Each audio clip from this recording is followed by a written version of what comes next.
Everybody, I really do appreciate you taking time watching this video. But as crazy as things are nowadays, I think that it's very important for us to have open and honest conversations regardless of the threats of persecution. So one of the things I would like to say is that I had a rough childhood. I was stressed about finances at a very young age. My father didn't have money to leave. My stepfather was living with us by 5 years old. He wasn't a good man. Walked around naked at night. It was weird. And I, wanted to see great things from my father and never did. So that was a very uncomfortable situation that made me making money at a young age because I wanted to provide for my family at the same time hating money, because it was the reason I was watching good people suffer. My mom's family, they're Russian.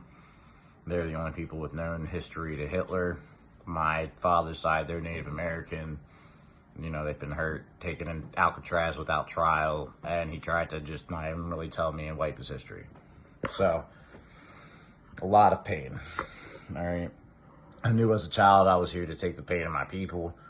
My first prayer was at 13. I said, Lord, please let me take the pain of as a child, I knew I was here to fix the pain it caused me. But my first prayer was at 13. I said, Lord, please let me take the pain away from my people. After that, we got evicted, moved to an area where there was a very high crime rate.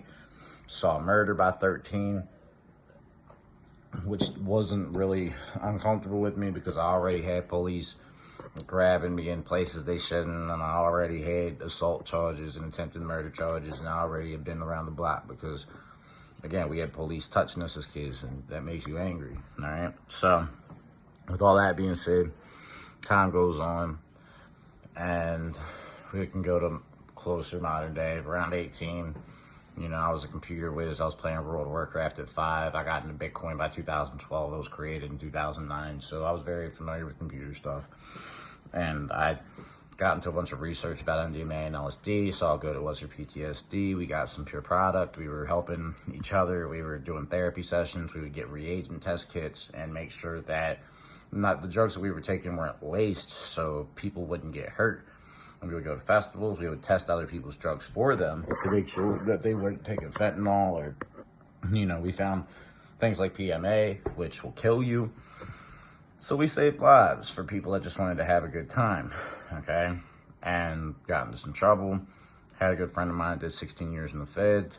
Had a lot of people around me that were super depressed on the bridge of death. We really, everyone needed to make some fast money. At the same time, people were dying because of fentanyl. I know local politicians that sell fentanyl. They keep the doses high because they want parents to die. They want kids to go into foster, and that's where politicians get the babies that they hurt, is the foster programs. Okay, it's really messed up. They take the innocence from the child. The child can't tell anybody about it because it's political.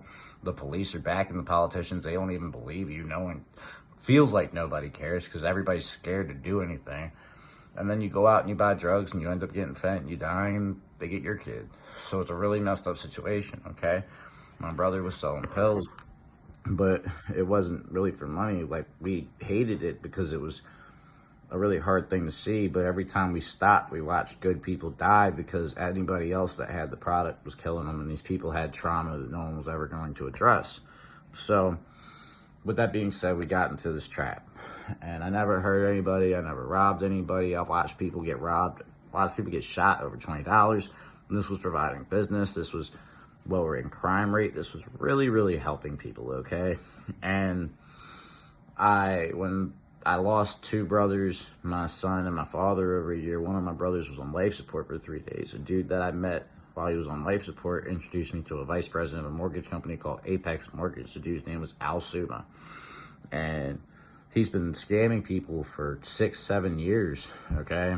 And he got me for my life savings over $130,000.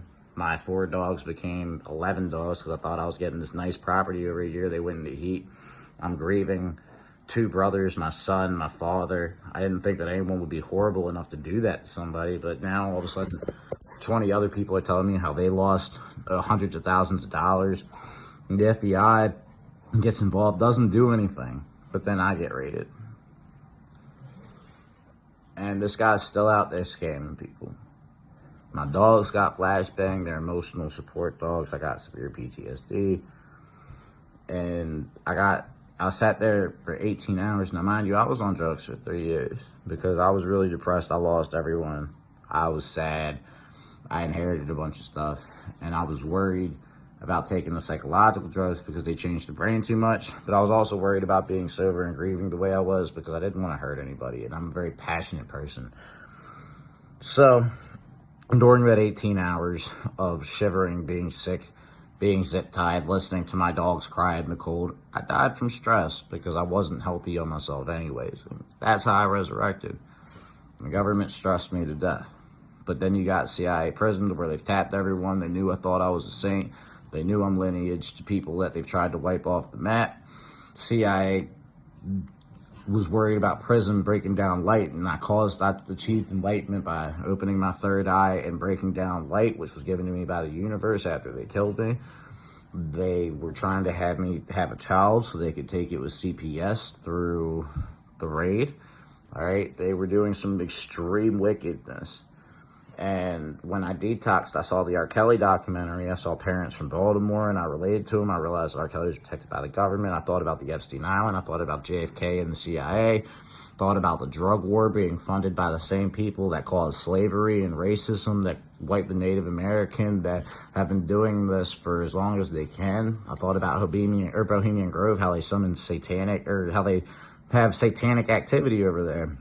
They classify everything, so it's like, okay, so obviously all leads back to them either trying to live forever, trying to keep souls here to profit off of them, or they're trying to kill God, all right? I stood up for God, but then all of a sudden, like, stuff starts happening. In my mind, I was like, if God's not here, then I'll die to put his word back. Like, no one else is doing anything for these kids. As time went on, you know, I started meditating. I'm bending light. Radio's talking to me. TV's talking to me. Any song talks to me. Everything's telling me stuff, okay? I'm getting all these messages. And it comes down to either I really am just the son of God and he loves me so much that he's happy I'm telling y'all I'm God. Because I know it doesn't bother him. If I go against what's right or divinity, I feel certain ways. When I say I'm Allah or Zeus, I feel just as good as when I say I'm Jesus or Craig. Or, you know, it's just one of those things that I'm having a hard time accepting it all the way because I'm really mad at humanity right now. And I don't want to judge anybody. So, because I need funding to get out of this house, I've had the CIA, the FBI, a lot of different organizations try to get me back into selling drugs because they know that I need to leave. They know I have family members relying on me. They know I have dogs relying on me. The same intuitions that told me to make music for my dead brothers, that told me I only had a week to do this or I'd never be able to do it months ago, tells me to start a church. When I posted that I was going to start a church, within 15 minutes, they bombed Babylon. So obviously that's what they're scared of. I don't want favors and I don't want anything for free. Baltimore, kids need churches with preachers that aren't going to hurt them. Kids need churches they can trust. I respect the Quran and the Bible. I've done Shahada as well as I'm Jesus. I think it's Jesus. I think it was whitewashed. I'm fairly sure I'm Zeus. I think this is the Odyssey. I think I have other kids that are gods. And I know I'm Allah. But I want you to respect what you respect. I just want to be a preacher, okay? You don't got to call me your Lord and Savior personally. We can do that when I interconnect. We can just respect the Quran, respect the Bible. You know, I'm going to say my feelings of who I am because I'm honest. But accept it on your own time and your own will. I'm not forcing anything from anybody here. That's not what I'm trying to do or what I want to do. So, because they're so scared of me starting church, I wanted to let you all know more tune of my story, which I'll talk about more during, you know, the live streams, because it's what I'm meant to do. I'm going to fulfill my purpose, and I'm going to make it fun and interactive. So I really hope to see everybody there. I thank you all so much. You know, we got Skotia Music on YouTube. We got Skotia Music on Twitter. I'm gonna make a separate YouTube channel strictly for the church stuff, and I really hope that you all will make sure to attend. I definitely do need the fun, and at the same time, you know, I'm not a greedy person, so I'm gonna really be divvying it to other countries, to kids, because I know I have disciples that are doing great work in other countries already that are being blessed off the name of divinity, you know, and we have God on the side. But if we can all come together as a people, work to help each other and satisfy our own needs. The money is the mark of the beast. You can't do anything without it, and you're satisfying the satanic call by doing so. If we do ethical, great things and use money to help the people around us, we'll wash it or launder it. Doesn't have to be given to me to wash your money, okay? Just do God's work with it, and you'll wash it.